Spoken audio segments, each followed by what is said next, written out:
Well, Maggie Gyllenhaal is primarily known for having hair on her head, but I don't think anyone expected her to wear hair around her neck. You heard that right. In a Turtle Time exclusive, we have learned that Jake Gyllenhaal's sister showed up to CinemaCon with a big braided hair necklace.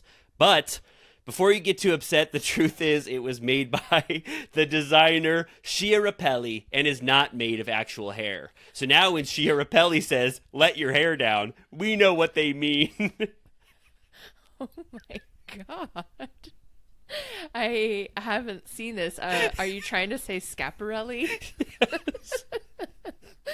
Yes. Yes. I'm totally Yes. taken aback. I know. Don't. Yeah. So really, yeah. I mean, yeah. I see You on haven't seen this. TMZ. Oh wow. What a look. Yeah. So anyway, I've been kind of going to TMZ every once in a while, and I just thought that was worth you and I talking about for a little bit. Now that you've seen the photos, I don't want people, Little Turtle Cuties and Villa Rosa VIPs, do not Google these photos. This is one of those photos. Don't You Google must it. never look. Take Wow, our word for nearly it. $2,300. Maybe Jake bought it for her because Othello's breaking all Broadway records. I think that is probably true. What did you say? How much did you say it cost, by the way? It was 2,300? literally like the orchestra was like $700+ Oh yeah, and then he's so $2,300 for this Shirapelli braided necklace is absolutely nothing to him. Even if he's no. getting. I mean, Candy's getting all the real cash, but I'm like, it's not even a musical. There's not even like dancers. Like, where's all the money going?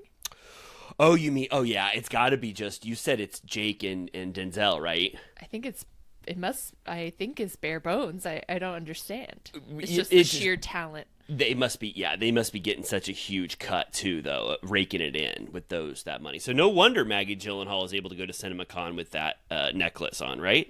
Oh yeah. Good, good. Well, you and I have so much news to talk about. I don't know why I wasted 2 minutes of our time with that. So first of all, you and I both, but I'm riding high specifically. You and I both are riding high. We went to Laurel Tavern today. Yeah. You and I had a couple drinks. We talked about the future of Turtle Time, and then we also discussed how I got to have my dreams come true today by being a part of a promo for The Valley Season 2. And if you guys follow me on Instagram or TikTok, you might have seen a little whisper of this, but I got to go in a van with Jason and Brittany, closed doors, no one inside, and I just got to interview them with some hard-hitting questions of exactly what I wanted to ask them. And Jason and Brittany were unfettered, unfiltered, raw, and they had, I think, a very fun time. So The sheer gap between what you did with them and what you just said will energize me for the next 1 hour 30 minutes. wait, what? The gap between what actually happened versus what I said? Yeah. Well, I mean, an honor to be invited. Yes. Huge. Like, we love being on Bravo's radar at Yes. all. Yes. And you've never met Brittany, am I wrong? No, Yeah. and it was amazing. And I say what's good for the goose is good for the gander. Like, so that this yields so much power to Turtle Time, obviously. But I'll say quickly, this is in all honesty, I showed up to set. They said, here's the van you're going to get in. Here's the questions you need to ask Brittany and Jason. We want you to get to the bottom of some shit because we don't have the temerity to ask them. And then I have to say, Jason and Brittany were the nicest people in the world to me. They were having so much fun in the van with me, despite what I was doing in the van. They were being sweet. Jason said, don't be nervous, Riley. You're doing such a great job. And so now, like, I love them forever, and I won't be able to be objective about Brittany or Jason ever again. They're two of the sweetest people in the world, and they treated me so nicely. They look like they had a good time from all the footage I saw. Was the van of it, like the playing on the being parents, like the minivan of it all? I think so. Yeah, now that I think about it, I was so nervous. If you can imagine, I was one of the most nervous people in the world stepping on set, knowing that it was all on me to get that hard hitting interview. And people who have seen, interviews that we've done in the past, like it took everything in me to Singular. So it took everything in me, but the entire crew and directors, I mean, I haven't been on a set like that. It was so fun. And I got to go to the NBC lot. I was ripping around. There's this, I saw this old Western set where I swear I think they filmed Red River or something. And then I went to this neighborhood set, and that's where I went. And Donald, the social media, I think head of social media or someone really high up at Bravo, he was the director, and he also treated me really well. He goes, "Good job, Riley." He really appreciated what I did in there. So I love that. I can't wait to see all of the content. Yeah. And then the show is so soon. Yes. Yep. Yeah. And I'll just say, if that promo comes out and there's about 5 seconds of me in it, you'll know what I did wrong. And if there's a lot of me in it, you'll know that I did good. So it's a true easy gauge to see whether or not they liked what I did in that van. And I also wanted to say, if any Little Turtle Cuties or Villa Rosa VIPs, I rarely say this, but if you want to juice up the shit out of these videos for me as a favor to make Bravo think that I did a good job, and eventually Turtle Time, what's good for the goose is good for the gander, beef that thing up and say, this is one of the best videos I've ever seen. I love this. Oh my God. Because I think that will, like what's it called? Rising tide lifts all boats, and it'll make, us have the best time of our lives. Yeah. The whole world is about to hit some financial hardship, so we can use all of the help we can get. Let's gather it up while we still can. Make hay while the sun is still shining. You hit me up. You said, "Riley, let's talk about this." After we talk about that Valley promo, you said Lisa Vanderpump was on Alex Baskin, the coveted, wonderful, high-profile podcast that Alex Baskin hosts called Hot Mike. Lisa was on it, and he didn't pull any punches with Lisa. He made her answer for stuff and talk about a lot of stuff. I thought it was an amazing interview. Yeah, I feel like he is second only to Andy in his closeness to cast members because he goes way back with everybody. Yes. So his level of comfort is actually a great thing to hear because Lisa, I mean, she still, went head to head with him, but you can tell that they just know each other really well. So she was a little bit more, I don't know if I'd go as far to say vulnerable, but a little more like engaging than usual. No, yeah, it had a little bit of while the cat is away, the mice will play, especially halfway through. Alex and Lisa were kind of just riffing, like getting into an old groove. One of the things of interest to me, well, first of all, she talks a lot about the Vanderpump Rules reboot and the decision for how they came to that decision. And these are both the reason why Vanderpump Rules was rebooted, Alex Baskin and Lisa Vanderpump. And I was a little, offended for the previous cast, the way that Lisa talked about them. She was kind of I would say still slightly disrespectful to the legacy of those iconic cast members that made the show. And she keeps saying like how the show strayed from its origin, of how it really should have been more about how many silverware was being cleaned in SUR and who didn't show up for their shift. And so I didn't appreciate that. And it sounds like Lisa almost was getting into like holding a grudge again about the lack of appreciation that she thinks that cast has towards her, especially in the final years. Yeah, she was saying what we always say is that the magic of the show is the theater of how everything out at the tables for the patrons is perfect, but backstage behind the curtain, it's just total chaos. We say that a lot, right? That's sort of that upstairs, downstairs dynamic that you and I eat up, right? Yeah. She also, one thing I enjoyed is that she said she originally wanted her name like on the show and on the screen, her lower third to be Pinky. I heard that too. I couldn't believe that. I forgot how much she wanted to be called Pinky, probably back in the back in the day. She said everybody was calling her that. Yeah. Well, it's like, you know how I always think about Tamra's name was Tammy, but there was already a Tammy, so she had to be Tamra. Oh, I think about that too. Who knows what everyone's name should really be? And then she also said that she requested that Jiggy have a fee for participating on the show. And Alex Baskin said that he came up with a little doggy contract that was like, he gets 3 bloody bones or something like that. That was so sweet. Do you think Pinky from Greece would be pissed if there was another Pinky on reality television? I think she would understand. Was that the legacy? Was it Frenchie or Pinky? Oh, it was Frenchie. Oh, I'm sorry. She had pink hair though. Right, and then okay, so there was some Vanderpump Rules slander against the previous cast. She said, "I don't want to navigate with assistants to try to book scenes with anybody." So kind of throwing Fair shots. enough. Yeah, but also I would say saying that people got a little too big for their britches, which I think is the cardinal sin for Lisa. Like Jax was basically fired for that as well. The minute he started to say, it was his show. So she's, they're full steam ahead with this new reboot, and I guess they seem pleased, so far with what's to come. According to them. So. She didn't spill too much. She was just saying she is too busy to be on Real Housewives ever again. But she did say, I can be bought, but I'm really fucking expensive. So she essentially said never say never.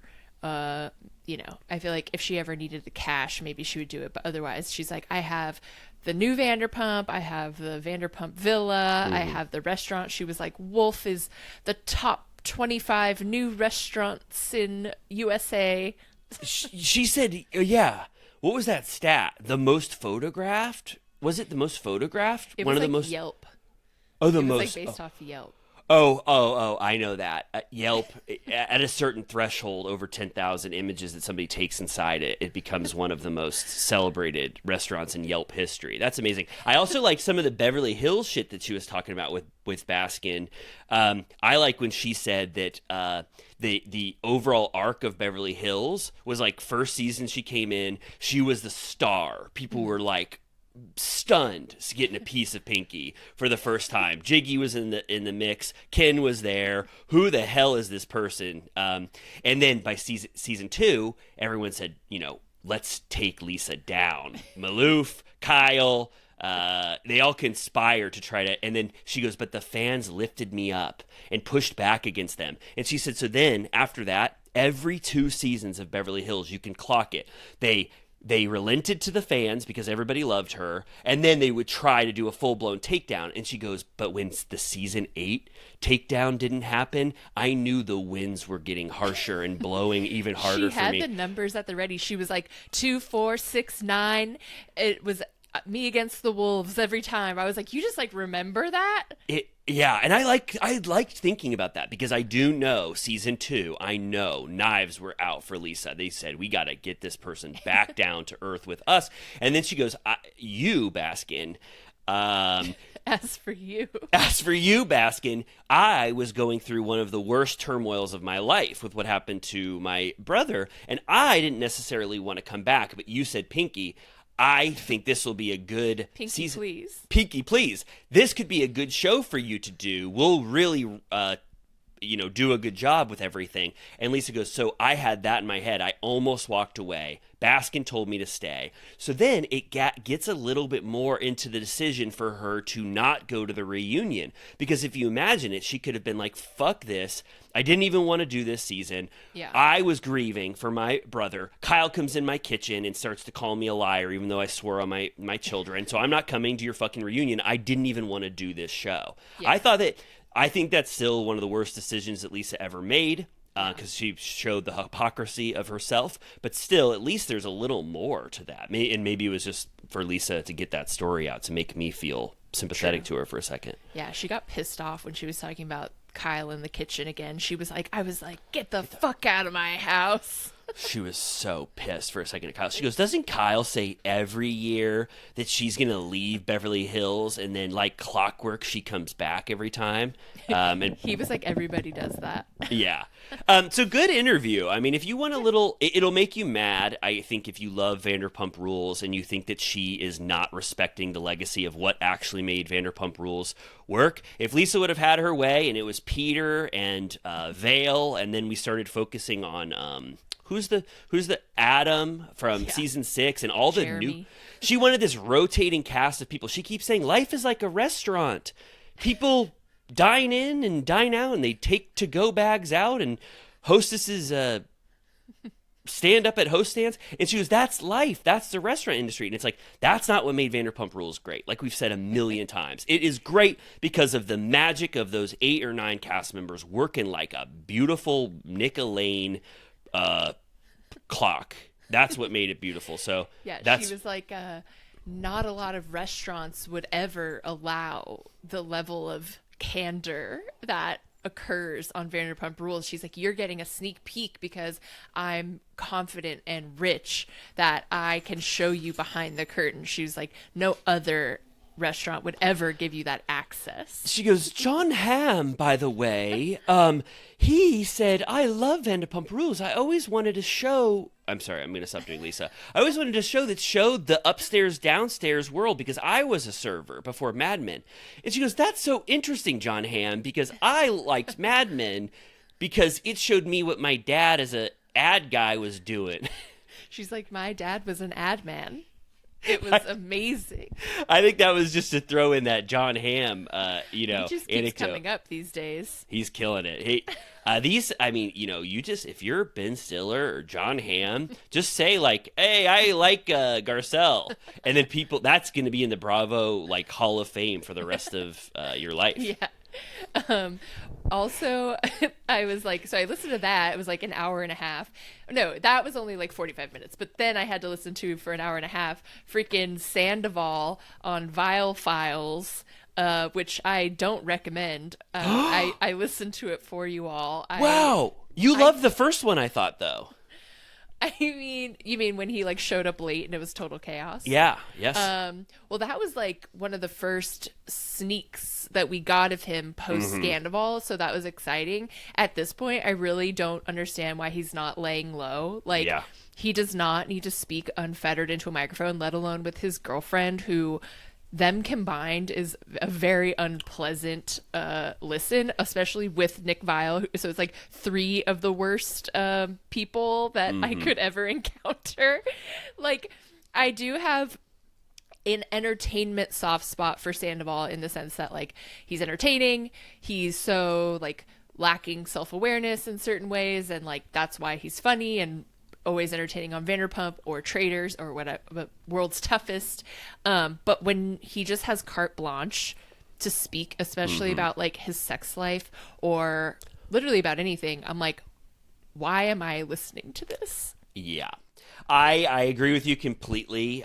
Something about the editing of them capturing those crystallized Tom Sandoval moments on those different shows gives you a glimpse and a peek at Tom Sandoval that some might find to be endearing and fun or whatever. But I also found that to be the same experience like when I listened to his podcast for a long time, also with Victoria on it. I was like, I think that there is some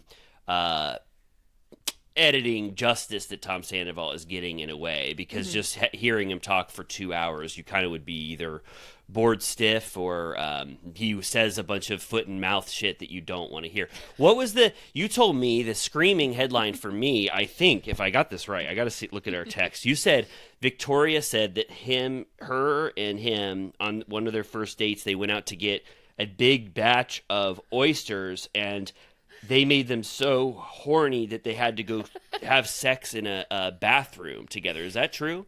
Yeah, she said she had never had an oyster. And so Sandoval put all of the accoutrement, like the, like the vinegar and the, what's that called? Like the... horseradish? I don't know if they do that. Is that not right?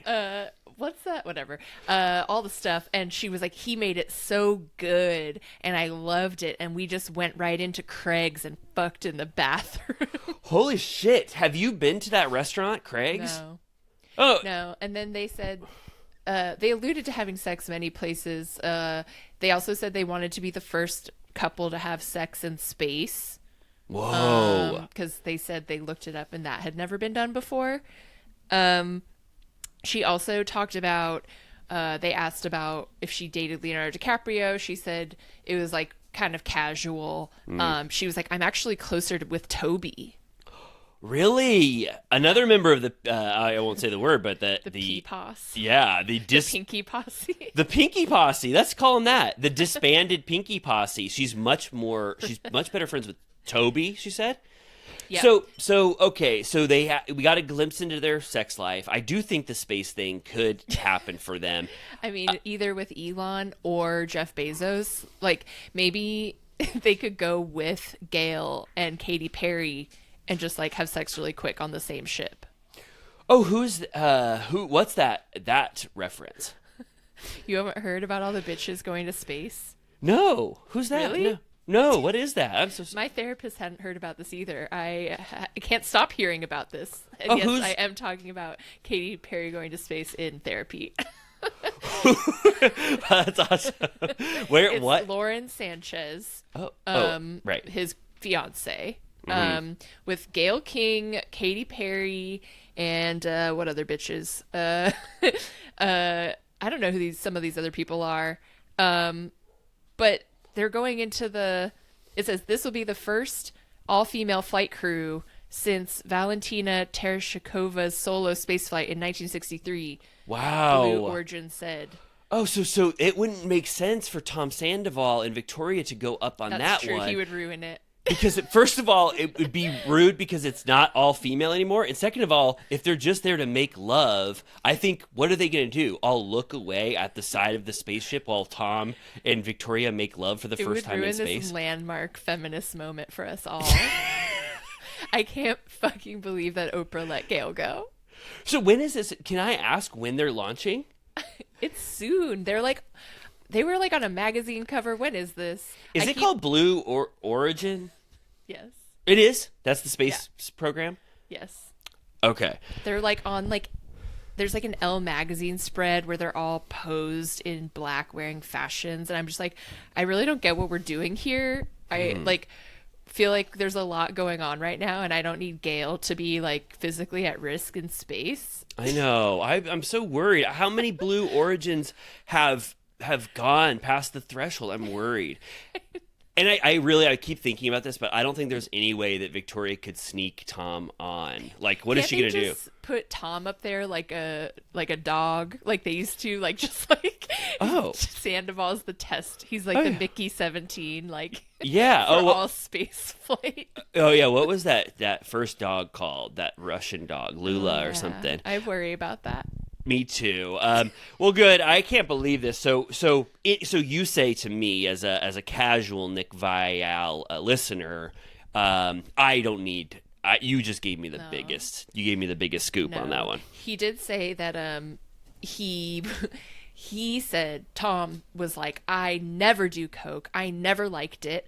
You can ask Jax. I don't do coke, is what he said. Wow. Well, you know what? He pushed the baton to you and I to ask Jax if Tom Sandoval ever did coke around him.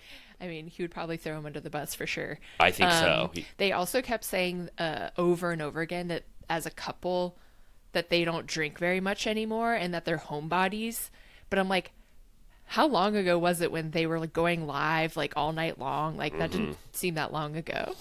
No, but maybe it's the whirlwind, that storm of a wonderful first fresh love. When you have sex in the Craig's bathroom and everything. That's like we're at the honeymoon stage is over. Now let's just be comfortable doing anything. Watching Traders and, I can't even imagine what they could do. But imagine any couple, I guess. Yeah. And then he said that he did speak to Sheena when she was on Masked Singer and that he had recently spoken to Lala as well. Whoa. Wow. Well, speaking of Sheena, my last little huge update, is that Megan played for me a TikTok where Sheena was on Two T's in a pod, and they asked her about Lisa Vanderpump, and Sheena said, and I've never heard Sheena talk like this, so Yeah. things are bad. Sheena goes, Lisa, yeah. She goes, I don't really hear from Lisa very much, except when Lisa needs something. She had a question about one of the other cast members on one of her other shitty shows, and so I answered that. But no, me and Lisa don't really talk very much anymore. And she didn't call it a shitty show. I'm misquoting her. And then in that Alex Baskin interview, when Lisa was ranting against the old cast members that she hates now, she didn't include that Katie had ever reached out to her when the news came that Vanderpump Rules was getting rebooted. And if I remember my Vanderpump Rules history well enough, Katie and Sheena were always firmly in Lisa's corner, and I don't think there's any rifts for the entire 11-year run that I ever saw those two have with Lisa. So that makes me think bad blood from that announcement, obviously. And I think that Alex Baskin and Lisa Vanderpump are lying about the reason for the reboot. I think they tried contract negotiations. It got to the assistants level. They couldn't make it work, and they said, well, fuck you all. We're going back to the basics, because I think they tried. There was that announcement that it was going to be there was going to be a truncated season or something. So no, there was definitely something that went down there. So yeah, I don't know. And I take back, they weren't lying. Obviously, I don't want any Alex Baskin or Lisa to think about this for 1 second, but not that they ever would. But no, they're not lying. But I just think that there's a little bit of this is the reason. We got to get back to the foundation of what Vanderpump Rules was. When in reality, I do think there were major attempts made to make it work, and it just couldn't work anymore. Yeah. Lisa also during that podcast was really going against the reality reckoning and how dare you bite the hand that feeds you, which she meant for the entire reality reckoning, but also the Vanderpumpers who weren't grateful about their time and what they were given or whatever. But speaking of the reality reckoning, the last thing I'll say is that Bethany is still popping off on TikTok, and I feel like I'm at this point grandfathered in, I must continue to watch forever. There was that guy that I think we talked about that started doing recaps on TikTok because she posts 14 times a day. He would do a little digest once per day saying what she did. She ate Swedish gummies, she tried a tuna salad, she did a fashion haul, she went out with her daughter, she went to Miami, just telling you the top line. And then she commented on one of his videos and was like, I'm very disturbed that your whole shtick is about me. I'm going through a hard time right now because I just learned about a mom who has cancer, which I had watched the video already. So I know she was talking about Teddy Mellencamp, which I'm like, that's been going on for a while now, hun. Right. It's weird that she chose to make that about her. But she was basically get well soon. Why are you doing this? And then now she's feuding with Gia Giudice. Oh, I saw that because Gia on her podcast getting what's Gia's podcast name? It's just Gia. Just Gia. Gia said, "Keep my mother's name out of your mouth, Bethany. I hate what you said," or something like that. I listened to the clip, and so then did Bethany. She was I don't even know who Gia is. She was I know she has daughters, but I don't know which one she is. And I'm like, she always says this stuff where she goes, I don't even know who that is. And I'm like, you're online every second of every day. I promise you know who you're talking about when you talk about them. She always feigns ignorance all the time about everything. And I'm like, well, you're the one that's on TikTok more than even I am, so I think you should have an understanding. But she just went off about prenups again and said that Gia was sadly mistaken if she doesn't think prenups are necessary or whatever. But she was like, I don't know, Louis, maybe he's a great guy, but it's just every time I open my phone she's responding to something and I'm like, this is an insane way to live when you're that rich and off the clock. Like, you don't have to be on. I mean, that's why she's doing it, because she's like not on TV anymore. And I'm like, is this healthier than just like being on the clock for a few months a year, or is it better to be online 14 hours a day? Yeah. Someone should do Bethany a solid, not recap, because then she'll say, I'm disturbed by you, and I think what you're doing is sickening. But put it all over TikToks, put them into 42-minute chunks and release them on YouTube, and it could be called the Bethany Frankel Show. And then it's kind of, and then she gets to fulfill her dream of having, you know, that kind of acclaim or whatever. I'm not sure what this solves, but just, you know what I mean? For someone that's not on TikTok. Yeah. Make it digest. I think this is the Bethany approved method, is just turn it into a TV show where it's just a compilation of everything she did. I think that we would all get a lot of enjoyment out of that. I guess Maybe I'll do it. Yeah. And I think it'll take every hour of my life. I think so. Well, anyway. All right. Well, let's end this segment, because once you and I hit 30 minutes, we have to escape the news. We have so much to talk. Quickly, before we move on to the Summer House phantasmic event that was this week's episode, let's take a quick certified and come back over. Well, Amy and I just got done taking a certified turtle piss. And you know what that reminded me of? Everybody go on YouTube for a second right now and look at this coveted, beautiful Turtle Time merch that I almost forgot existed. It's called I'd Rather Be Taking a Certified Turtle Piss Break. I don't even remember what this shirt means or how it happened or when we made it, but it brought me a lot of delight today to put it on. It's fantastic. I also am wearing something fun, a little turtle cutie that owns a wonderful boutique in Seattle called Pipe and Row. I have a hat here as well, but I needed to wear headphones instead of a hat. I'll read the little spiel. It says, located in the heart of Seattle's Fremont district, Pipe and Row offers diverse stock of effortless, unique pieces that are sure to become your new favorite staple. And I gotta say, they have bomb stuff. This is an American vintage sweater, so soft. I needed to get Norman the hell out of here because he's snot, drool, and everything else prone. So I was like, get away from me. This is a nice new thing. But I highly recommend if you want to support a fellow listener.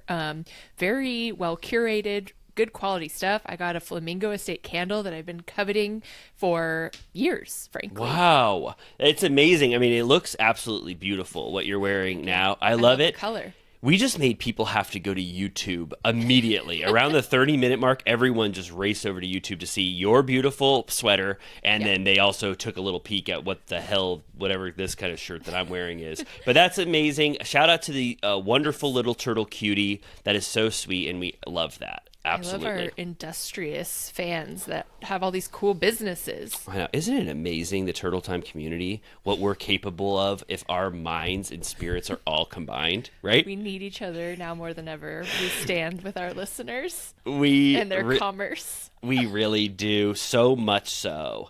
Okay, you and I have to talk about this. I mean, it's why we're here. It's about Summer House. This wonderful, beautiful, powerful, scandalous, sexy Summer House episode called, let me say it, Kicking and Screaming. And I know this. After Noah Baumbach's directorial debut. Absolutely. Everybody's seen Kicking and Screaming. It's about post-college life, kind of the aimlessness of it. And I think that absolutely the producers were thinking of that when they named this thing. And also, I got to say, kickball was heavily featured. Yes. An amazing kickball game. And so let's say this episode starts off. Did you enjoy it just like I did? I did. I didn't realize until watching that it's almost entirely in New York City, which I don't remember the last time we got one of those. And I was like, oh yeah, that's kind of half of what made the show so great all those years, was that they would pop into New York. And this was like 80+%, 85% in New York. Yes. I know, it was amazing. And a little bit of New Jersey, I think. But yeah, I missed the summer house in theory, but this shows what they can do and what they're all capable of, even outside of the confines of the summer house. I didn't even notice it. It was the cast I love, partying their asses off and having fun playing kickball out on the town. And what I realized is that I think Kyle and Amanda said, oh, perfect. Let's go to Italy from Monday to Thursday. We won't miss one peep on Summer House. Nothing will happen. And then they end up missing an entire episode because for some reason, the entire Summer House cast decided to jam pack 2 huge events during the work week, which I thought was interesting and sort of unique to see that. Yeah, no, it was great. I'm like, this is a good test ground for if they need to, I don't know, move forward outside of the summer house, depending what happens. But it did start where it left off by the pool, talking about the toe sucking situation, who Emerald had been with, and yeah, it's like we get a little bit of a Craig and Paige update, which I think we alluded to last week because I had seen a clip. But Craig is all over Paige and he's like, are you ready to go see our daughter? And the lower third shows a picture of Daphne the cat and it says Paige's daughter in quotes, where it's like only hers, I noticed that too. I couldn't believe that Craig said that is also my daughter, especially when we know what we know now, that absolutely not. Craig's not getting a piece of Daphne, post breakup for sure. Also, I like that, they didn't immediately spread the toe sucking rumor. Jesse kind of got away with it a little bit. Emerald didn't come down immediately and say, hey, this guy came in my room, he barged in and he got his toe sucked. So there's a little bit of a mystery of what happened, but no one really knows until Emerald says it later. And we have to also say really quickly, Bailey is back in a big way. Yeah, she's trying to use her 3 minutes on this episode to start some shit, which I guess I appreciate. I think it was a perfect usage of Bailey, someone that I never thought was coming back and that we would never talk about again. All of a sudden, she gets the huge toe suck scandal told to her, and she's the one who disseminates that information multiple times throughout this episode. I was like, Bailey had the ball and she bounced kind of pulled Danielle, like, I'm going to move some shit forward. So that was good. But yeah, pretty much the only thing we see. I also want to just commiserate with other people that noticed that Paige has a Birkin bag, which I'm like, that combined with how her apartment looks, I'm like, how much money does she have? Oh, like, what can a podcast bring that I don't know about? That podcast, the rankings of that thing, pop culture wise, I think it's in like the top 10. I mean, you're doing diamond ads on that thing and they're giving you diamonds. Like, that is a successful and profitable, and she's also in her own right, even without the fortune that Giggly Squad is bringing in. She would be wealthy as hell, enough to buy a Birkin just from the 7 seasons that she's been on of Summer House, I'd say. But still, a huge marker of wealth. I don't know how much those are, though. I don't know too much about Birkins. A lot. Really? She also, there was a Tresemme ad during the show. Yeah. She did a Tresemme ad. Sutton we'll get to for Beverly Hills, but she did a Benefiber ad. Yep. Craig did Sensodyne? Sensodyne. Yes. Yeah. He goes, can I brush my teeth for a second right now? And they go, yes, get to a sink with Sensodyne.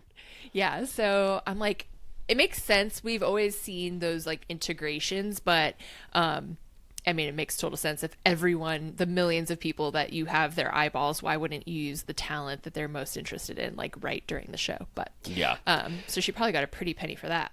Absolutely, yeah. I also want to say that because we got to note this kind of stuff, Carl says that he slept in later than he's ever slept in on the history of Summer House. So you can go back to season 1.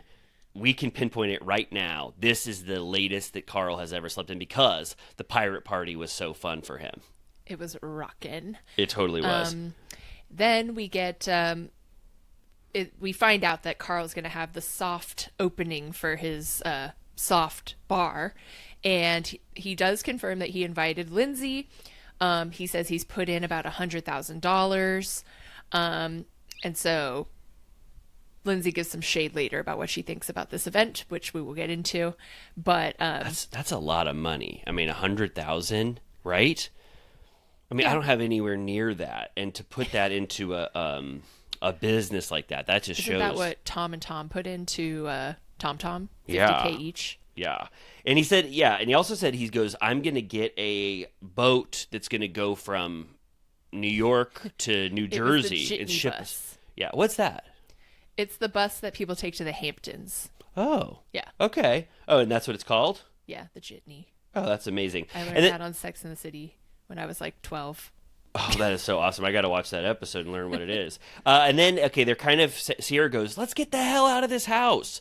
Thanks for the invite, Carl. And then as they're leaving, Craig says, hey, Jesse, I'm going to give you this hat off my head.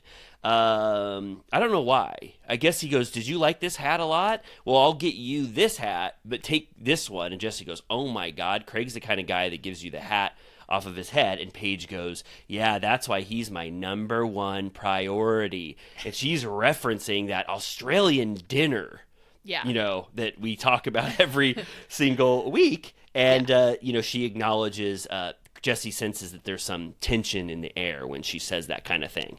Yeah.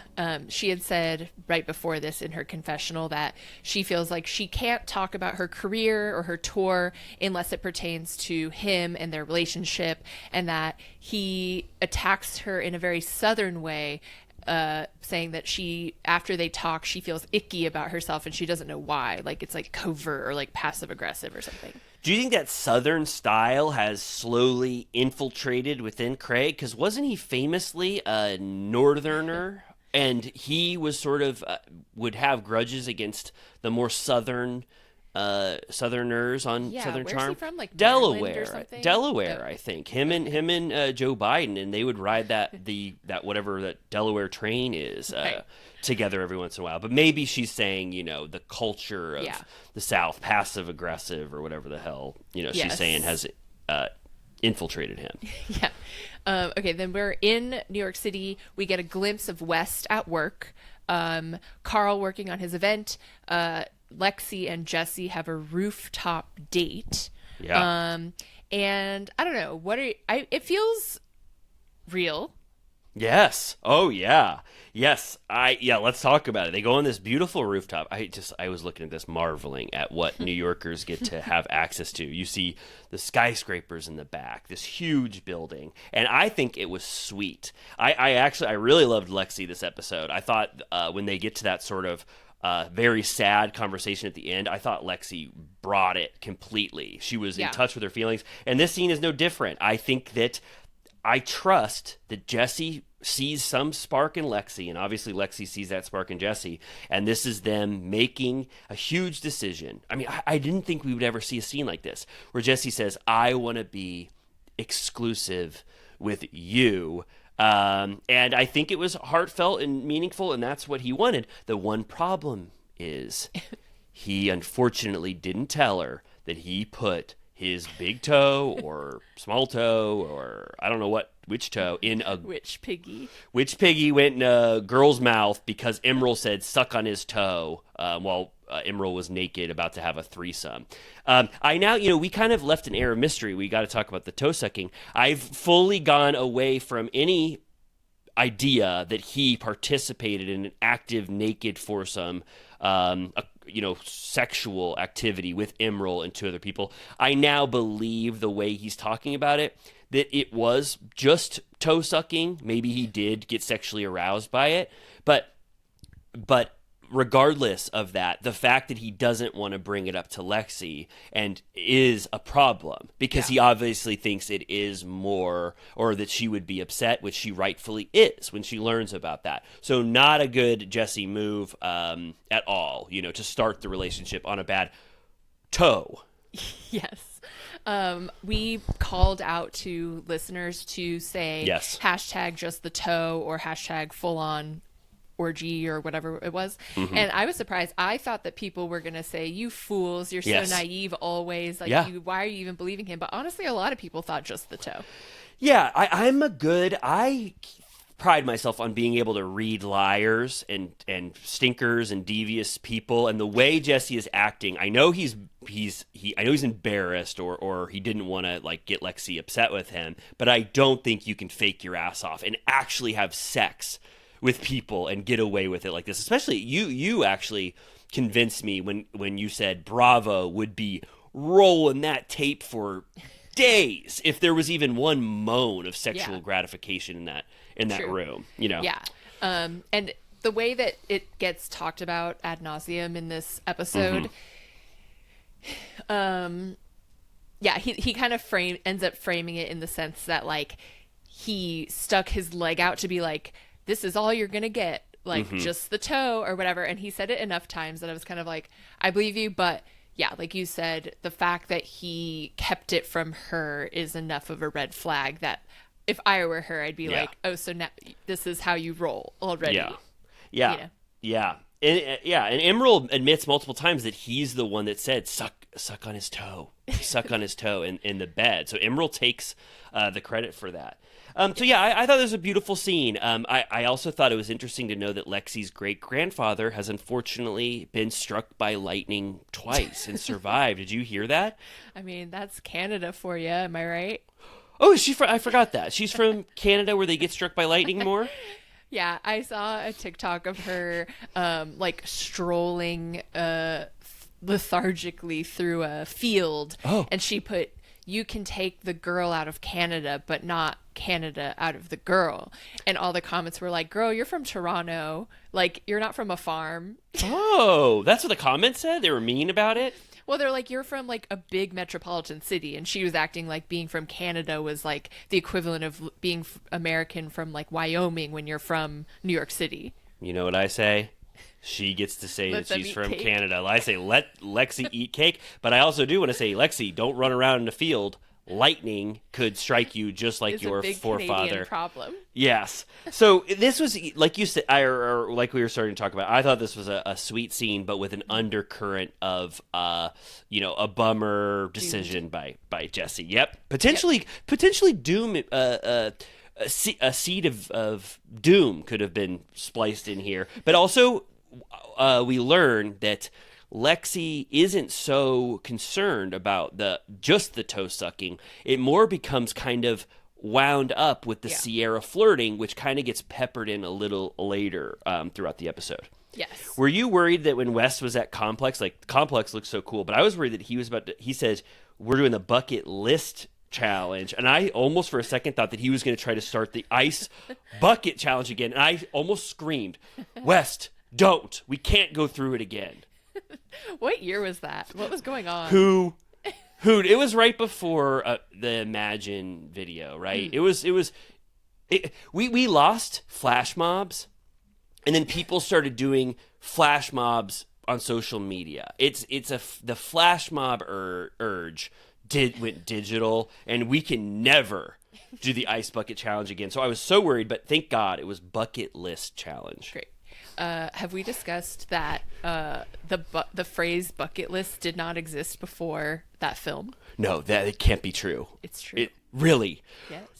The Morgan Freeman, Jack Nicholson film called Bucket List about the things they want to do before they bite the dust is the originator of that term. Yeah. You promise. Think about it. The bucket it's like list. The Mandela effect where you're like, I bet my life that I heard that for my whole existence that was a phrase, but it wasn't. So do they do something in the movie that says I'm in a bucket or like, do they create the term in that movie? I need to watch it again. I think I remember from the trailer him being like, I've got this thing called a bucket list for when you kick what you want to do before you kick the bucket. You know what? I'm so silly. I didn't even think about kicking the bucket being what that. Damn. Something to think about. What's one bucket list item you have before you kick the bucket? Go to space. Yeah, with Gail. I really want to go to space too. My bucket list was actually what I did today, that Valley interview. I'm glad it went that well. Okay, now. There are two events that are taking over this episode. It's the softball event and it's kickball later. We're at softball or soft bar. bar. This event, I loved this event overall. I think it was fun, beautiful. It was in New Jersey, right? Yes. I thought it was well decorated. Didn't look like shit in any way, right? Did you agree with me that it was taken? You know, it was a proper good party, garden party. Yeah. I assume they did it in New Jersey just so that they had space. Because part of me was like, why wouldn't you do it in the Hamptons? Because that's what people associate you with. But I guess that's just really far for people to have to schlep out there for. Mm-hmm. But not to step on it or give her any credit, but Lindsay, it is like, what is this event if it's not at the place the business is going to be? Oh. Like, what is this? Oh. Okay. Like, why don't you just wait until you have a physical venue? Well, okay. If we're out of the, reality of real life, it's an event and it's to promote it, even though it's not available. But if we're even thinking something about her, like, tablecloth sandwich tasting over and over again. All right, I'll dampen what I said. I wasn't thinking high level about what this truly means. I was just thinking about, for me, what struck me is that it looked decent. I liked how everybody came to support, Carl. And as I watched them sort of like taking these non-alcoholic Proseccos and drinking like all these like fun drinks, I was like, I think I would have as much fun. I mean, I love getting drunk. Don't get me wrong. But I love getting drunk.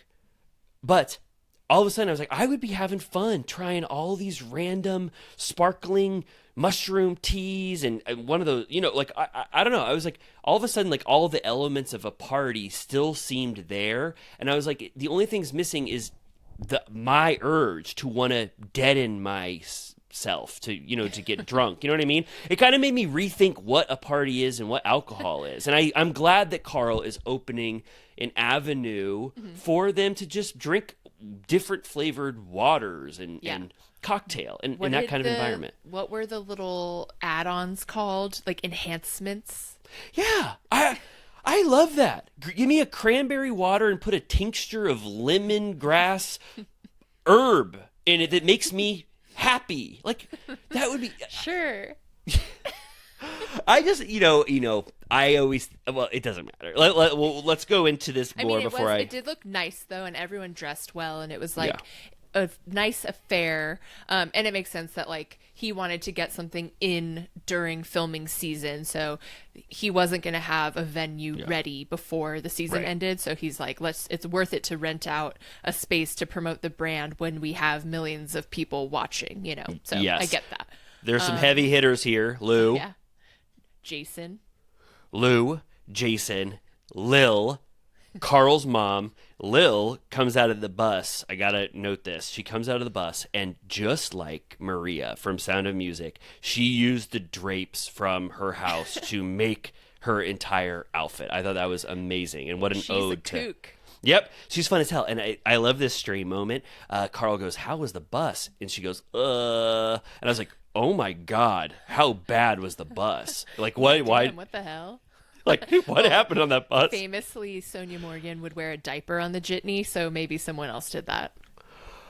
Oh, she possibly sat next to someone that was wearing a diaper and accidentally took a dirty dump. Took a dump in their thing. That makes a lot more sense. How is the jitney? I sat next to somebody wearing a diaper. Dirty diaper. I am like living for Carl's mom back in the mix. Yeah, she's awesome. Only because Lindsay Hubbard is my enemy. Will I allow boy mom energy into the room? Because normally I'd be like, I don't want you anywhere near me. Like, really? What? Tell me about that. When like elderly women are like, "That's my boy," I'm like, ah. Oh, wow. Okay, you don't ever see me around my mom then. She would be like, "That's my boy," looking at me so longingly and lovingly for hours. But no, I know what you mean though. But she, she spilled the tea. She was like, What did she say? She goes, I am not doing great this year after everything that happened to Carl. And by the way, Lindsay Hubbard was really mean to me. And I was like, oh my God. It sounded definitely like shocking when she said it. She goes, and Wes goes, are you starting to possibly forgive? And she goes, I don't think so. Not quite yet. And then Wes goes, well, there's great news. Carl and Lindsay are doing okay at the table together, and that's going to continue for the rest of the season. He inaccurately predicts that. And then Carl's mom goes, that's because he's taking the high road. She can hardly bite her tongue. She's like, that woman is a demon. I love Carl's mom. Yeah. Right? She's been through a lot. Yeah, of course. Yeah. Yeah, I think she's great. She also said that she was rooting for Sierra and West to work out, and she was disappointed by that. Mm-hmm. We also get a nice comment from Paige, who says she's so proud of Carl. She jokes around saying, if we can support Kyle as a DJ, we can support Carl's bar with no alcohol. Mm-hmm. But in general here, they do a little bit of a montage of people saying, like, what the hell is this? Like, kindly, Yeah. I don't really get the business model here. I don't really get how you're going to make money without the high profit item on the menu. But generally it feels like everyone is happy to support and like happy for him is what I took away. Yeah, everybody came except Lindsay. Even Bailey and everybody else. Carl gives a nice speech. He was like, I want pregnant ladies at my soft bar. Yeah, he goes, there's a place for even pregnant women to come to soft bar, because I think that they should be able to go to a bar too. And I said, that's amazing. I love that. Like, that's fucking disgusting. Yeah, Lindsay. Yeah, totally. Lindsay can't believe that he referenced that. And she said, everyone called her and said, are you coming to this thing? And she goes, no, I'm painting my room today, and after I get done painting, I'm just going to watch the paint dry instead of going to Carl's soft bar event. It's giving, I have to wash my hair, that old excuse. Yes. But yeah, he says here that the venue, the real world location, is supposed to be ready by January 2025, which we know it's not. And then we get Gabby and Paige talking to Jesse about the Lexi date, about their exclusivity. Jesse says he wants to give it a try. They're like, is that what you want? And he's like, I mean, no guy wants to be with just one girl. And they're like, yeah, they do. Like, a lot of people do. Like, why are you acting like that's so outrageous? And Gabby goes, which is honestly a good point, which is kind of what they were saying about West, or Sierra was saying about West last year. Gabby says, are you trying to make Lexi your girlfriend so that you can have sex with her? And I was like, I mean, that is probably true, but I guess I'm naive, because I didn't even I didn't, because I feel like he does actually like her, and I'm like, that's so sinister if that's actually what he's thinking. Like, that would be like evil. Right. Yeah, I think so too.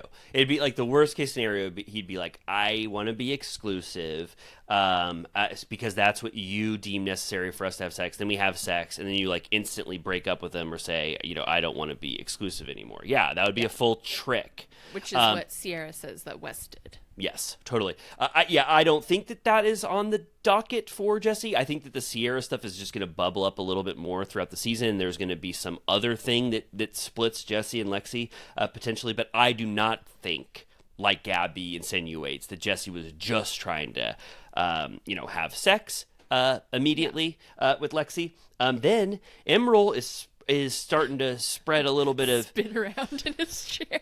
He's starting to do a bunch of stuff. He's starting to spread the news. He wants to tell everybody that toe sucking. He's like, hey, I don't know what's going on with Lexi and Jesse, but Jesse hasn't talked about how he got his toe sucked in the bedroom with me, and Bailey is absolutely floored by this news. She goes, he got his toe sucked right before the threesome that you had in the bedroom. And so that is the first time that the news, because Jesse told it to West. West kept that in the West vault for Jesse. No one else heard that. And now Emerald just spread the news to Bailey. He's like, Bailey, I haven't seen you in a couple weeks. Let me tell you about what happened in the bedroom with me and Jesse. Yes. Meanwhile, their Paige and Gabby are saying Paige can read his face and it's like, did you guys have sex? Like, I feel like you did. And he goes, I'll never tell. I don't kiss and tell. And then, like, 1 minute later, he's like, all right, like, we did. Yeah. Talk about the cat that ate the canary, or a Cheshire grin. I don't know, one of those. But yeah, and he did. They became exclusive after that rooftop in the rain dinner, and then they made love the day before this soft bar party, and he let everybody know. Yeah. And they are like joking but kind of serious, like, did you tell Sierra? And they break it to him that everyone saw their chemistry and was like, if Lexi was home last weekend, she would have chopped your balls off at how you were acting. And so then that's the new drama that Lexi will eventually find out that like, they're all saying that Jesse's always flirtatious, but it definitely got dialed up when Lexi was gone, which is another red flag. Yeah. Yep. And then, so soft bar party was a success in terms of dramatic, pushing the story along. And also, I just thought it was a fun party. We don't have to talk about Lexi's modeling, glimpse at her modeling world. Yeah. I do like that, it's kind of fun that she fired her manager and agent, and then her parents, or her mom and her sister, just get to split that beautiful 10% that an agent would get. It's kind of nice. I mean, if they can do the work, I think that's a good... Keep it in the family. Totally. And then Jesse does warn Lexi. He goes, hey, ... like a text message, just so you know, some Sierra stuff is bubbling up. We got to talk about it, just to get ahead of it. So he doesn't get ahead of the toe sucking. He thinks that was a full-blown joke, one of the funniest things he's ever done. Got his toes sucked, but he does want to warn her about the Sierra stuff. Yes.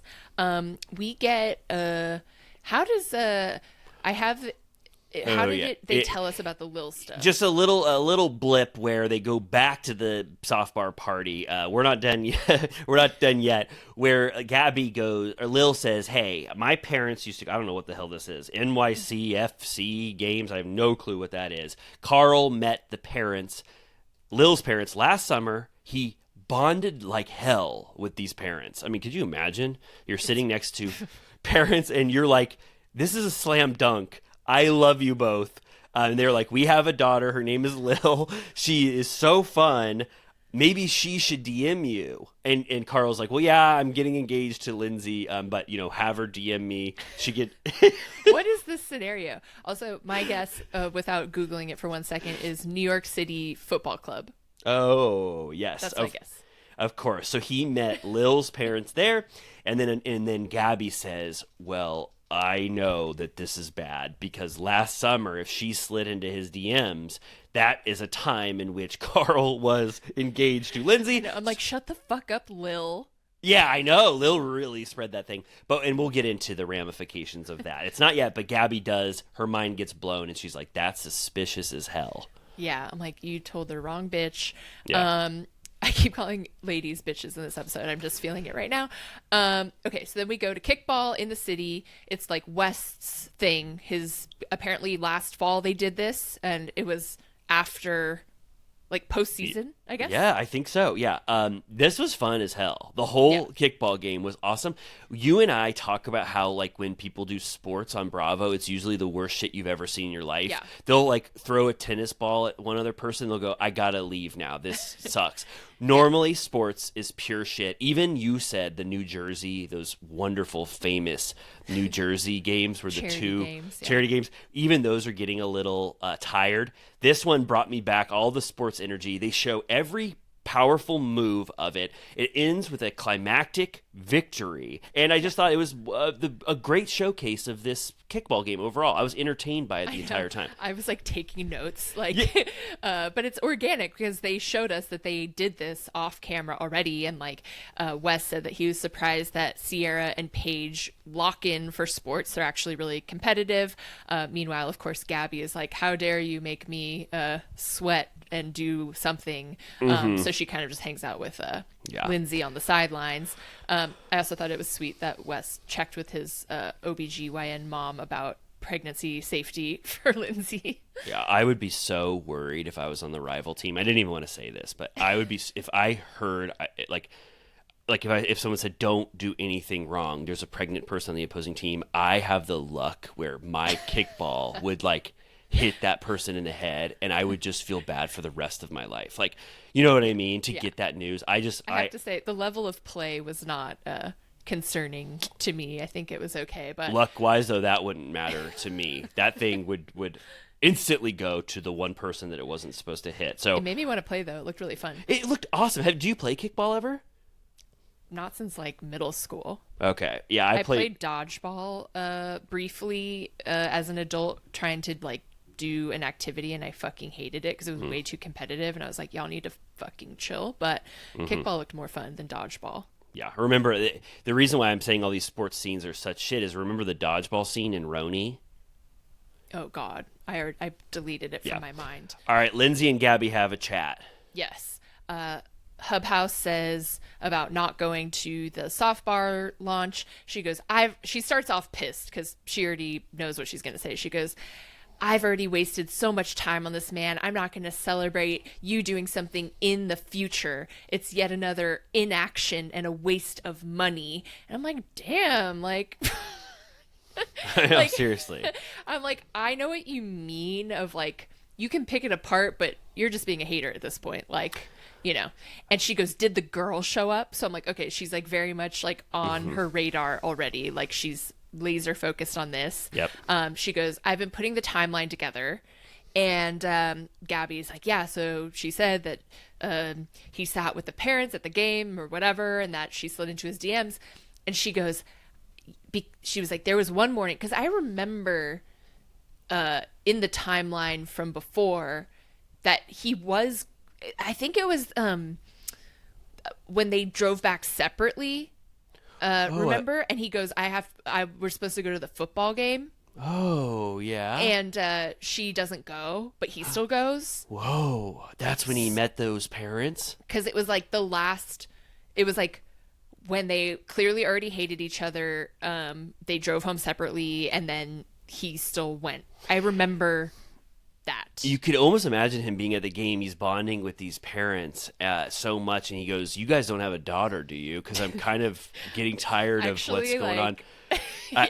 I don't really like what's going on at home, and I love your two vibes of you two parents. Did you ever make a kid that's around my age? Because I think I would like to date that, and that would give me the impetus to leave my fiance, because that would be much better, what you have going on for you guys.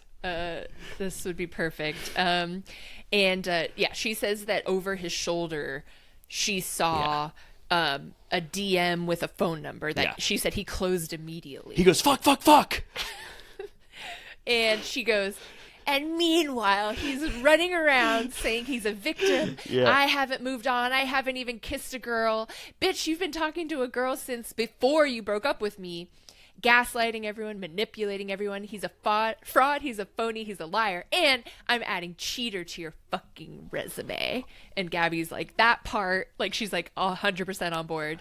Yeah. And I'm like, wait, what the fuck is going on? Like, he met old people. Well, we don't know old. Well, old enough to have a 30-year-old daughter. Right, yeah. We're sorry, early 60s or even upwards. But anyway, yes. Like some probably boomers at a soccer game, befriended them. Somehow, I tend to be like, it's like, she's in entertainment. Like, can you help her? Because she's like a comedian, a magician, acrobat. She's a comedian? Because yeah. She goes, can I be a part of an open mic night? She's like a weird little performer. Like she like flame throws or like juggles or whatever. Of course. And I bet they were like, ooh, like he was probably like, I'm in production. Remember he like produced that movie. Yeah. He was trying to figure out what to do. He's like, I'm on a reality show. I'm like, do all this stuff. I bet it was like some dumb bullshit where parents are like, you should help my daughter get her career off the ground or some bullshit. Like they're like, you should meet this man, Carl. Yeah. And I'm like, how salacious could it be if that was over a year ago and he still hasn't fucked anyone? Right. Yeah. She created this thing. She willed this thing into existence with all of her power. She was more activated than she's been in a really long time. And I feel like this was sort of red meat for Hub House heads.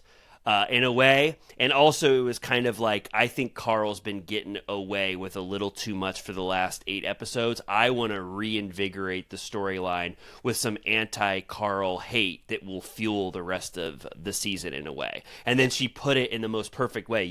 That monologue she delivered is like giving us beat by beat all of the things that we're supposed to, or her fans are supposed to latch onto to be like, fuck Carl right now. Fuck him again. I forgot for a second. That soft bar thing was so cute and sweet. I think he actually was going to cheat on Lindsay and Lil, that love that he had for Lil, because they started to let their love blossom. That's why he left Lindsay on that couch and ended their engagement. None of that is probably true. If anything, I think she's just the last person that, like, seemingly wanted to be on camera that he had any sort of a connection with, and he was just like, can she be my introductory person to invite to the party? She's someone that I know that, you know, seems like a cool choice. But I'm like, watching them together, I'm like, there's nothing here. Like, it's not like compared to, say, like Austin and Hub House at that party that one time where she was like jumping on his back and like straddling him and stuff. I'm like, I don't see any horniness here at all. I don't think they've kissed yet. No, so I think that this is... and I'm not being like a naive Carl defender. I literally think that he's like sexless at this point. Right. Like, I don't think that that's what he was trying to do to get out of his relationship. And we reserve the right, as is our Turtle Time way, that if we become wrong, if Carl goes, hey guys... He goes, I was cheating with Lil because I hated Lindsay and I just pretended like we just wanted to push the wedding. They'd be like, Carl, that's horrible. But I don't think. God. Oh my God, Carl, I defended you. Carl, why'd you DM us that? Why would you say that to us like, directly? She sent me nude acrobat videos. Yeah, I also didn't really. I say again? I'll go even further than you. I don't think that Carl has been making himself a woe is me victim this season. He said specifically multiple times. He goes, I am not a victim. I am not a victim at all. I'm just letting you know I don't have sex anymore. I don't think that is an attempt for Carl to get the audience on his side, a manipulative tactic to make him appear the victim. I think it's a true thing within Carl's heart, but again, I don't know. Yeah, you can tell me I'm wrong. Lexi said on the after show last week that he told her that it was part of his sobriety journey since he broke that cardinal rule of starting to date seriously within the 1 year. But yeah, Lindsay ends this conversation by saying she's going to come after him. She has nothing to lose at this point, doesn't need to protect him anymore, and that he's a monster. Yeah. She throws the monster word around. I think that's when she gilded the lily.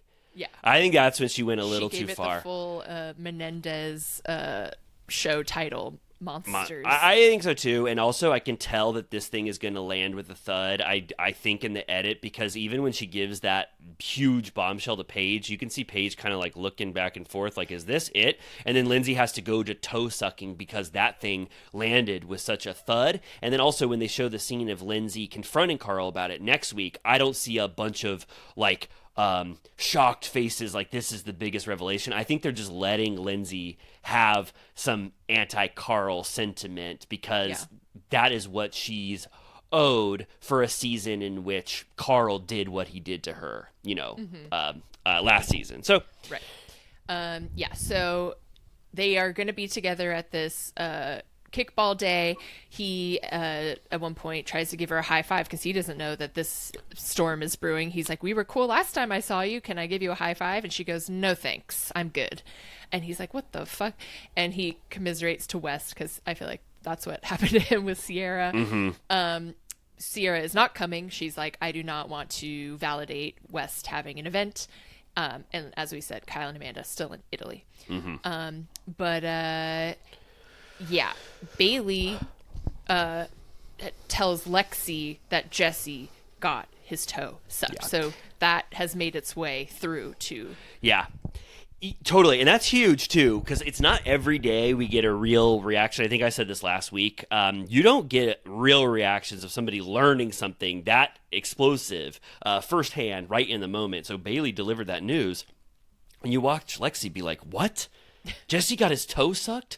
How did that not come up? And it really blows her mind at this time, and it sours her mood towards Jesse for the rest of the kickball. He, at some point, must know that Lexi either learned the Sierra thing or the toe-sucking thing, and he's trying to make it better, but she's not having it up until they have their final talk. So this kickball has a lot of stuff going on, in addition to being just one of the most fun kickball games I've ever seen in my life. Yes. I gotta say, because we're not going to talk about the actual game anymore, but 8-1. Chesties and Besties versus... Who are these other people? YOLO or Volo? I don't know what it was, but they beat the living shit metaphorically out of them in that kickball game. Winners. Also, so Lindsay becomes the de facto sort of like shoulder to cry on to Lexi, who is like, yeah, I also heard that there was a lot of flirting between Jesse and Sierra. And I also heard that he was saying something like things would have been different if West wasn't there last year, which I'm like, I'm sure she loves to hear that. That's the worst thing, if you even think toe sucking is a joke or there's something that's being overinflated for what it meant. Him saying that, I mean, it doesn't get much worse. If you just entered in an exclusive relationship and you found out that the person has possible regrets about who they should have dated over you. Lexi has every right in the world, to be upset with Jesse about that revelation. We get a little preview that Lexi confronts, I don't know if it's a confrontation, but a chat with Sierra next week. And you can tell Sierra's like, this isn't my fucking problem. Like, I don't give a fuck about this. Like, giving her absolutely nothing.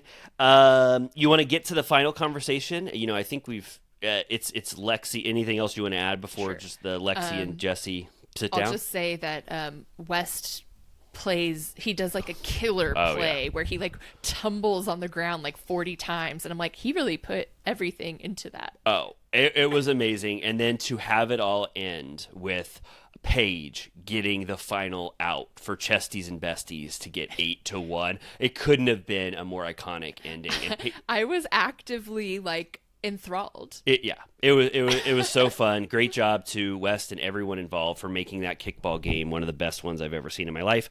Then this is the touching, or touching's not the right word, but sort of a sad conversation where Lexi says, this is awful to learn this, what happened, that not just the toe sucking, she kind of is past that in a way. It's that he said what he said about Sierra. She goes, I would never say that. How would you feel if I said I really wanted to date Carl, instead of you? And Jesse said, this whole thing has been an adjustment for me. I'm trying my best to be an exclusive person but he totally messed up. And then Lexi is upset still at the end of the conversation. And then I kind of liked it at the end. She goes, it still makes my heart hurt to know that this happened. And it's really sad. I felt like Lexi really was emotionally mature with how she brought this up to Jesse in that scene. And you could tell that it took a toll on Jesse hearing her have all those heartfelt feelings about it. So a beautiful summer house scene, right? Yeah. I'm like, you've been committed for less than 24 hours and you're already in trouble. It kind of sours that stamp. If they were to get married someday and they were talking about when they became exclusive and it was on camera, like she would always have to think about the time, well, you got your toe sucked the day before, in a possible foursome where, you know what I mean? So, yeah. But, yeah. Say la vie. Say la vie. It's Summer House, baby. So Summer House is ripping. I mean, you really, I don't know if anyone listens to Turtle Time and does not watch Summer House, but this tap in now. You don't even have to watch everything else. It's the Jesse, Lexi, Lindsay, Carl stuff. It's all new. This is like fresh stuff. You don't need to go to the backlogs of Summer House if it's too daunting. You can catch up right now and have the time of your life. So yeah, and if you're like a Craig and Paige follower, it looks like every episode till the end will be about the demise of the relationship. The clip from next week, she goes, "I'm the breadwinner. Why wouldn't he move to me?" And I'm like, I can't wait to watch this shit because this is so much better than the way Southern Charm fucking handled it.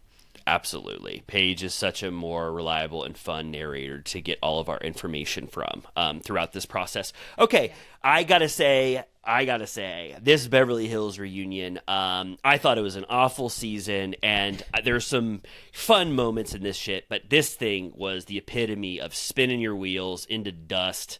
It's going to be 3 parts, which makes absolutely no sense for this season of Beverly Hills. You could tell that they're stretching out all of these moments, and I didn't really enjoy it at all until the Garcelle stuff at the end. So let's just go through it, breeze through it, rip through it. You tell me highlights that you want to talk about, and then we'll get to the crux of it, which is the Garcelle shit at the end. Yeah.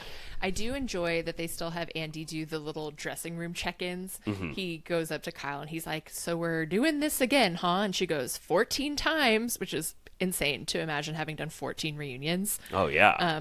From what I could tell, I think they were at Radford Studios, which, speak of the Valley, is in Studio City. Oh, really? Do you have an affiliation with that? I've just been there. It's like, one of the, I think it's CBS, which is unaffiliated. But anyways, I just recognize the outside. But I'm always curious of where they are, Okay. So easy drive for Kyle. I love that. Andy congratulates Erica for the huge song placement in Honora Drip when Honora is dancing in front of that Russian oligarch boy while he's playing Call of Duty or Modern Warfare, I don't know what it is, and then she plays that song, and they, I think, have sex right after. Pre-Best Picture win, so she didn't get to brag about that, but she does have a track featured on a Best Picture. I know. Kind of crazy. It's huge. I mean, that's a big deal. They should have talked about that for about 20 minutes. Yeah. Did you like that Garcelle's granddaughter is named Baby Valley? I loved it. The Valley. I know. I think we all just have Valley fever, so it made complete sense to me why you would name your baby Valley. Her son still works for LVP. Right. Which I'm like, I wonder if he'll ever be in the mix again. Maybe he'll come into SUR sometimes. Without Garcelle, I don't know. It might make a lot less sense. But he's thirsty for the camera. That's for sure true. Also, this harbinger that Garcelle goes, I just want everything to go well this year. We gotta get a cast photo with everybody in it this year, and we already know that she's the one that leaves before the cast photo this year. Yeah.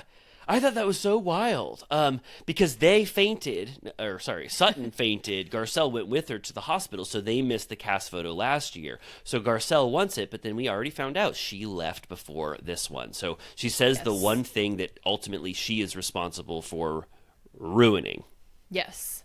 What did you think about, I guess if you want to call it a bombshell moment, PK's statement, which it's so cunty to, as a house husband, be like, I shan't attend the reunion, but I will send a message ahead.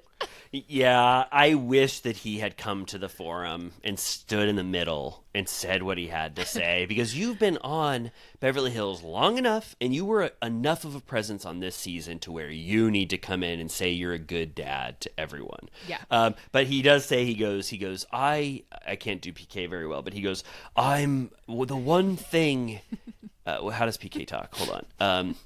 Dorit. The one thing that's wrong with Dorit is sorry. That's your way in. That's why Dorit. So he says, I am aghast. I'm agog. I'm agog, really. I'm agog at how Dorit chose to make me seem like I was a bad dad. Anyway, he has one point of contention. He goes, say what you will about me. All of you talk shit, call me a monster, call me an alcoholic, call me whatever the fuck you want, but don't call me a bad dad, because I am not that. And also another thing, Dorit, I loved a Dorit, a genuine, beautiful, powerful Dorit that was in touch with her feelings. I don't know this Dorit. May she find herself again someday. Sincerely, PK. Wow, bombshell. Did you also, we didn't bring up that Lisa, Alex Baskin was like, do you have room in your heart for PK and Dorit again? And she goes, I love PK. She goes, he's a great guy. And we go way back. We have Europe in my memories. We'll always have Europe. That's kind of like Casablanca. Yeah, totally. And he goes, what about Dorit? And she goes, not so much. Oh my gosh. Wow. So the secret that no one wants to say is that everyone likes PK more than Dorit. Kyle and Lisa. PK is just fun as hell. But yeah, she's like, she's still going through it. And she said that he's her heart and soul. And so it's made it very hard to move on. There's a little bit of a back and forth between, she says it was hurtful when Kyle was like, are you just trying to make PK look bad? And Kyle's like, show the text. I texted you after your breakup and they never showed it, which I didn't think was much of a bombshell either because I never cared about that. And then Dorit implies that PK is potentially no longer sober. She goes, I don't know. The last I heard, I'm not sure. And she says she's very concerned. Yeah. Andy goes, so you're saying he fell off the wagon majorly and you just can't say those words. And she goes, I don't know. I didn't say it, but wink, wink. Yes, I think PK is drunk now again. Yeah. And Sutton doubles down and says, I feel like she is, I haven't been that interested in the idea that Garcelle said that Sutton's obsessed with Kyle. But if you are running with that narrative, this reunion definitely proves that. She fully supports like Kyle's narrative about PK and Dorit. She goes, it looked like you were throwing your husband under the bus. She then like attacks Dorit about if she knows whose name is on the mortgage, and then she says that she worries about all women who like don't know about, I guess that was her trying to fix that she thought Erica said that she doesn't support all women on earth. And then later with like the Garcelle stuff, Sutton does not support Garcelle here. No, she, I don't know. Yeah, ever since Garcelle said it, it's like Sutton has been team Kyle, ride or die for a few episodes now. Once you started poking holes at her or whatever, poking fun at Kyle and trying to, get some, juice out of her misery. Now is all of a sudden, since Garcelle said that, it seems like she's like rallying behind Kyle, just like Garcelle said. Yes. Then we get to Bose. We talk about her relationship, her Malibu dream house burning down. They talk about, she's like, I'm getting a lot of judgment about Keeley and the fertility journey. And Sutton has said it before, but she says that perhaps it's a red flag when a man is 50 years old and has never been married. And Andy goes, he's like, I've never been married. And she goes, and look at you. And you can tell he's like, what the fuck? Yeah, and he gives a kind of an exaggerated, sad, face. But you could tell he wasn't expecting that, insult from. I know, I was like, what the hell? Sutton, yeah. At some point, I don't know if we're going to say this, so I just want to say now, but at some point, Sutton goes, oh my God, everyone hates me. This is the worst reunion of my life. And I was like, what did they edit out? It hasn't been bad for you even for 1 second. If anything, Garcelle's getting the worst she's ever had in her life. It's like, what's going on in Sutton's mind that she thinks that she was the target of so much ire? They barely said her name. I know, totally. And then Bose reveals that she got together with Garcelle before filming to get the tea about like what's all these bitches' deal, and Garcelle was like, I'm gonna let you decide for yourself, which I respect. I like that too. That was great of Garcelle. That was a cool way to handle that for sure. Yeah, like she's like, I'm not gonna taint your POV because obviously she has her own thoughts. Yeah. And so then we get to Garcelle. Of course, it starts with a beach house montage. What will the next chapter of her life be? It gets into that Erica said that Garcelle should share more or show more. And she's like, what do you want from me? Like, I just have my kids, I have my career. And she's like, we want to know who you're dating. And she goes like, I'm not dating. There's nothing I'm not showing, which I was a little bit like, I know, like, I wish there was more. Like, I'm like, do you have friends? Like, do you do anything? Like, I'm like, I can't see you like make a grilled cheese for your son or like you fluff the pillows from Home Goods at your beach house one more time. Like, I'm proud of you that you did that. That is cool. But anyways, we're all proud. Everyone is. Even Erica is. Everyone is proud of the beach house. But then this was to me when my monocle started to fall off. It's Erica says, I think the meanest thing that anyone's ever said about Garcelle so far in her 5-year run. And she goes, I guess I just wish that you were a little more interesting. And Andy goes, and everyone is stunned, and Sutton can't believe it, and Garcelle goes, well, that's a shitty thing to say, Erica. Yeah. And you could tell that hit everyone hard because, you know, It's like when we forget that when Erica gets like cornered, her tongue becomes a razor, and I'm like, I know that she always has held it against Garcelle for her giving her a hard time about the like trial stuff, but I'm like, did something else happen like recently? I just wanted to ask you, well, for me, yes, Erica's the best at it, but for me, that's like a 2 out of 10, like insult. Like that's not that. That's like any given day on any reunion, somebody would say that about someone else that they didn't like. I don't know why I felt like, oh my God, what the hell? Yeah. But I did want to ask you. I was like, what was the lead up to them now where Garcelle was like, fuck you, Erica, on Watch What Happens Live? Like, I forget what led to this place, because at the season where they ended, they weren't even that mad at each other. Yeah, I guess it was like the island, like Sutton and Garcelle stuff, and like that, because she called them like mean girls, or she calls them mean girls here. Yeah, something that maybe Erica said in her confessional about Garcelle, and then it got reignited on Watch What Happens Live, but I didn't know where this came from, you know, so Yeah, maybe... I'm a little confused about their feud, except that anything might be lingering from her feeling unsupported by both her and Sutton during the like trial or whatever, and like the diamond earrings of it all or whatever. So that was saucy. And Kyle then is like, and Garcelle, you've said the same thing about me, that I should be sharing more. And then we open the Morgan letters. Oh my so God. to speak. Oh, totally. Yeah. And Kyle's like, I've shared so much over the years, like problems with my marriage, like my family, my sisters, like what more could I possibly share? And Garcelle is like, listen, like, last year Morgan was on the show and now she's not, and it's kind of weird that you introduced her and then you took her away, which, like, I get that. Like, it is weird that she like dangled her over our heads and then was like, now it's inappropriate, you can't ask about this. Yeah, and Morgan Wade is still a part of Kyle's life, so it's only because Morgan Wade didn't contractually sign on to this season that Kyle says she can't be talked about. So in a way, I was like, I'm sympathetic to Garcelle saying that now, a little more than I was at the time, because it just seems so out of left field when Garcelle brought it up. But I get her point when she says it here now. It's like, why now is there just a total blockade on ever saying Morgan again? It's unnatural, you know, in a way. Totally. And then it turns out that Garcelle and Kyle had an off-camera conversation about all of this with Sutton present. Was Sutton present, or Garcelle told Sutton after? I think Sutton was there, and Sutton said, yeah, I said everything was perfect what Kyle said, and I loved it absolutely, and I think that we should adhere to that. And Garcelle goes, that's not what you said.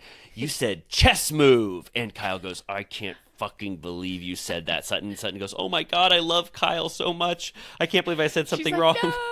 And then Kyle's the one that calls them mean girls. She goes, now that I've heard that, she goes, when you two are together, you're mean girls.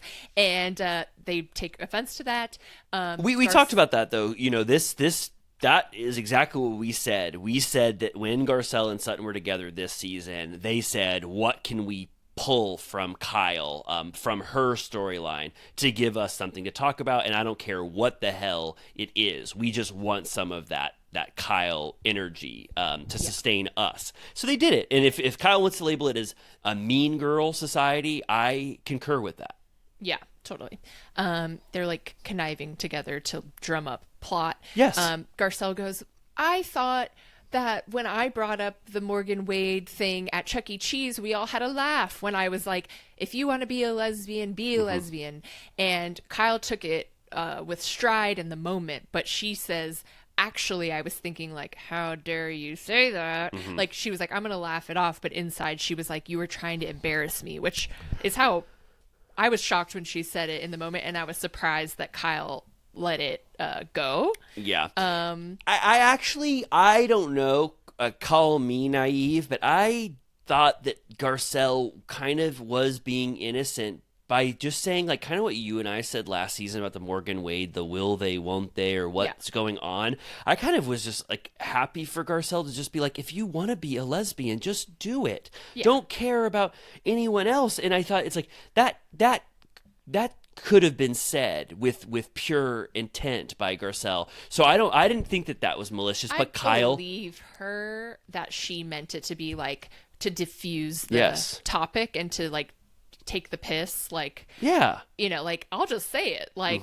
if everyone thinks you're lesbian and you want to be a lesbian, like, be a lesbian, like, whatever. Like, I don't think it was a big deal, but it's that thing of like Kyle has made it abundantly clear that it's like so off topic, like off the books, that I was surprised that it didn't come up, and it turns out that it does come up. Yeah, and more of a problem, though, is that, like, when we're talking about Garcelle, the fact that Garcelle needs the fuel from Kyle, and Sutton needed it too. I'm not just saying Garcelle. Sutton needed it too. They need fuel from Kyle for themselves. It goes exactly to what Erica is saying. You both are not interesting on your own. That Dolly party that Sutton did was pure shit. Garcelle, we keep going to the beach house. You both know you need some juice. You needed it from Erica. You needed a little bit from Dorit, and now you need juice from Kyle. And that's what they're all trying to say, because they are not doing well enough on their own that you and I are saying Sutton and Garcelle are blowing us away on Beverly Hills and making the best content we've ever seen in our lives. So in a way, that's kind of what they're all saying. Yeah. Later in the dressing room, Garcelle goes, just because I don't have criminal activity going on or like a divorce or whatever. And I'm like, unfortunately, that is what makes these shows compelling, is when you have something shitty going on. Yeah. And then we will celebrate your highs and your lows, but it's been a long time since she's had either. Yeah, but there are also people that are just entertaining enough, and I'm not saying Garcelle is not, but there are people, Bravo celebrities, who are just a shining diamond in the rough, and they don't necessarily we don't have to plunge the depths of their misery to make them compelling. They're just so fun to watch, and you want to see them do absolutely anything. Play you know, whatever, anything in the world. And unfortunately, but it's best when you have both. It is. It totally is. It is. Let's end towards the end with, I do think it is, to me, it is shocking that Garcelle was strong enough in her conviction. She's going to die on this hill. It's crazy. I can't believe it. Like, I cannot believe she said it once. I cannot believe she said it twice. And then the fact that she...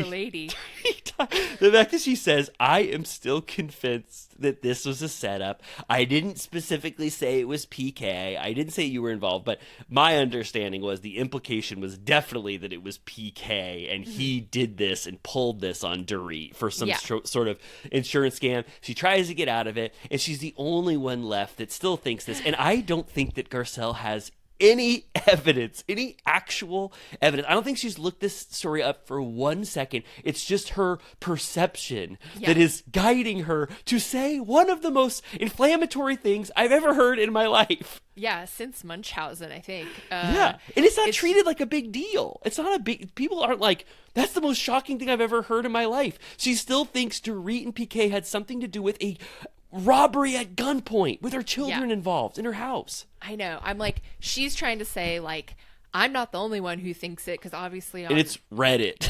Well, yeah, but like online, that's certainly like a conspiracy theory. But I'm like, that's completely different. Like randos online talking about it, and like you and me talking about it is totally different from someone that is like in her actual life and saying it on TV. It's like Garcelle was sent the link once to a Reddit conspiracy thread. She read it once. She never did any more follow-up. She went full steel beams. Yeah, and just said, that's what I believe forever. And you can tell Dorit doesn't even know what to say. And Bose gets in on it.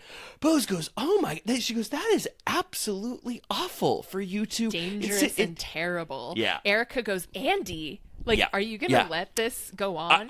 But Andy kind of helps her a little bit. He goes, I think a lot of people were wondering about why he gave your cell phone back and, like, why your alarms weren't on or whatever. And I was like, oh, I mean, Andy, like, kind of wants more here. Like, he wants her to say why. You can literally make anything in the world a conspiracy. Give me any story with all of the facts, and I'll pull 3 things out of it that seem kind of weird, and I'll create a conspiracy that it didn't happen. It's just so easy to do. I've so moved past the idea that PK set Dorit up and robbed them at gunpoint for insurance. But even if he did, it's like, which I don't think he did, but if Garcelle really thinks that, she should be like, you're in danger.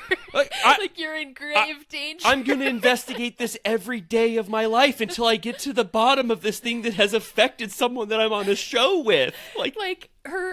I'm like, that's such a crazy thing to say. It really is. Like, it's just wild because it's almost like she just says, it's like she's like, I cannot tell a lie. Yeah. Like, it's almost like there's like a spell on her where she's like, I have to say what I think. She goes, I feel that way, and are you going to make me feel bad for how I feel? And everybody's like, well, I don't know. What can we say to that? And you can tell that's when all of the steam comes out of Garcelle. She knows that she's on a losing side for sure. Everyone is looking at her askance, being like, what the hell? And then after that, Garcelle is like, making the moves towards wanting to leave this reunion, because I don't think she's ever been just the full target of everyone's ire at a reunion before. Yeah, she's just totally deflated, and she's just saying that that's her instinct, which you know, maybe one day she'll be vindicated if we find out there's a complicated Could you imagine? scam, oh my god, we would do a Turtle Time special dedicated to that. Yeah. The frontline special. But yeah, Sutton, they break for lunch or whatever, and Sutton goes, everyone hates me, I'm gonna cry. And then Garcelle goes, I thought Sutton was gonna be in the hot seat, Jesus Christ. Yeah. And then they commiserate about all of it, and she's like, fuck Erica. Bose and Dorit are commiserating in the other room, like, that was crazy that she said that. And so I'm like, I was surprised by that did throw me for a loop, that she was like, I will not you know, I have to say this as my truth. And then to watch her presumably implode for the following two parts because she's so deflated already. And then it seems like next week is like the Jennifer Tilly and Kathy Hilton show. Like, it's going to be like the goofy one. Good. I need a little bit of Tilly in there. I can't wait. She was missed for sure. Yeah.